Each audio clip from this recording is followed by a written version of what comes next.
ఒక్కొక్కళ్ళని రప్ప అంటే చూపించే స్టైల్ ఎలా ఉందంటే అడ్డంగా నరుకుతాం అన్నట్టు. ఇంకో జంగల్ రాజే ఆంధ్రప్రదేశ్లో వీళ్ళు అవుతారు. ఇప్పుడు 6 దాటిన తర్వాత బయటకు వెళ్ళాలంటే భయపడ్డారు ఎలాగో బీహార్లో.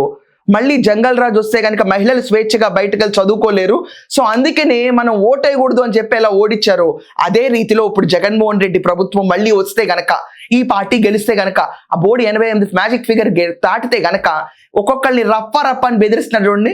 వీళ్ళు అసలేం జంగల్ రాజులు ఈరోజు ఆంధ్రప్రదేశ్లో. ఇది కాకుండా జగన్మోహన్ రెడ్డి పుట్టినరోజు వేడుకల్లో ఇంకొక బ్యానర్ కూడా కట్టారు.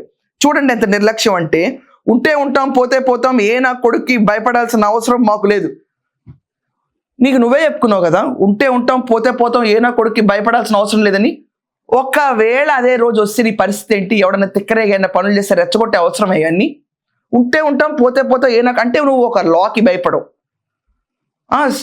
నువ్వు అసలు దేనికి భయపడవు, ఒక రూల్కి భయపడవు, రూల్ బుక్ ఉండదు, జనాలకి భయపడవు, లాకి భయపడవు, అసలు గవర్నమెంట్కి భయపడవు, అబౌవ్ ఆల్ అని చెప్పి చూపించుకోవడానికి రెచ్చగొడుతున్నారు రాష్ట్రంలో ఇలా.